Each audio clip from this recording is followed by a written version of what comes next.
Mapulangan Malabag, and I'm one of the students of Masters of Arts in Nursing, Distance Learning Batch 4 from the Wesleyan University of the Philippines. This morning, I would like to choose lecturing as my teaching strategy. Lecturing is one of the instructional strategy that is used by the instructor to convey information to a small or large group of individuals.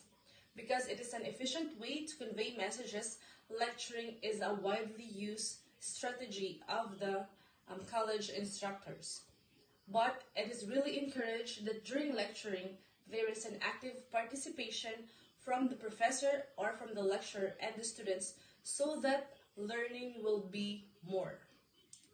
So for this morning, let me start with my teaching strategy using the lecturing.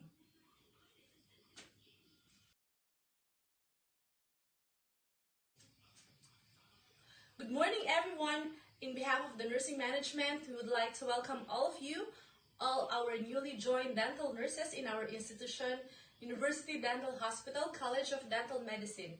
We are very pleased and we are glad that all of you are able to join our workplace, and we'll look forward to be working with you harmoniously and effectively in all means.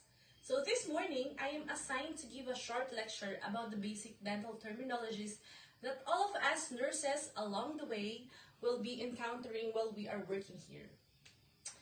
By the way, you can call me Miss Eliza or you can call me Mom Eliza, whatever or whichever you prefer, that's fine. And also, if you have some clarifications or if you have some concerns, you can just raise your hand and ask me. It's fine to interrupt while I'm having this short lecture, or if you are kind of shy type, it's fine if you have your phones or if you have some papers with you and a pen, you can jot it down.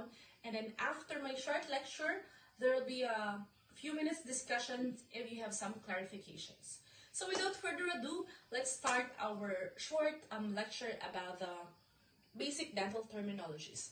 So the first one that I would like to share to every one of us is about the dentition.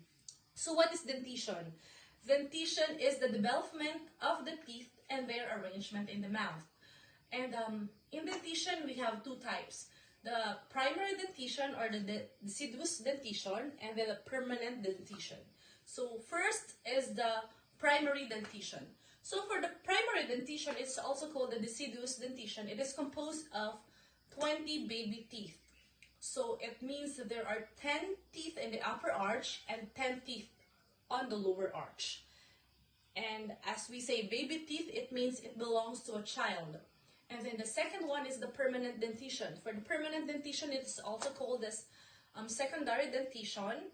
And it is also teeth that belongs to an adult.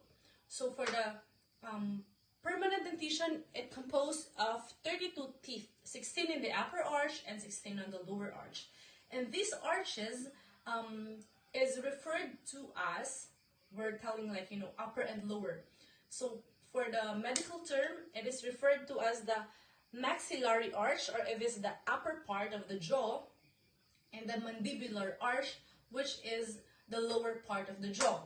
So now we have, we know what is the primary dentition, the secondary, the maxillary arch, and then the mandibular arch. And then for the last part of our short lecture for this morning, it is about the quadrants. So these arches are, as what I have said, we have the upper and then the lower, or the maxillary or the mandibular. So these arches are divided into 4 quadrants. So these 4 quadrants, for the upper arch or the maxillary, we have the upper right quadrant and we also have the upper left quadrant. And then for the mandibular arch, we also have the lower right quadrant and the lower left quadrants. So we believe that all of you will be always familiar with this basic dental terminologies, because for sure along the way our doctors or our student doctors, they'll be pertaining, for example, okay, nurse, for example, nurse A, I have a patient with a primary dentition. So if the doctor will tell you that one, you will know that the patient is a child, or the doctor will say, I have a patient with a permanent dentition. So we know that the patient is an adult patient. And then the doctor will be pertaining, okay, for the maxillary part, the patient is having some problem with the maxillary arch or the mandibular arch. We would know that the problem of the patient is on the upper part of his jaw or on the lower part of the mouth, or the upper or the lower part of the mouth. So basically that's it. Do you have any questions or do you have any concerns? You can just raise your hand. You are free to ask anything. And because we are now ending our short lecture for this morning, okay then, if you don't have any lecture, I am glad that I was able to impart this short lecture with all of you. And I hope to be working with you in all of the departments. You'll be able to see me going rounds in your departments. And thank you so much for this morning. I am glad, and again, thank you for the opportunity to give you a short lecture. Thank you very much, and again, my name is Miss Eliza. I am glad again to meet all of you.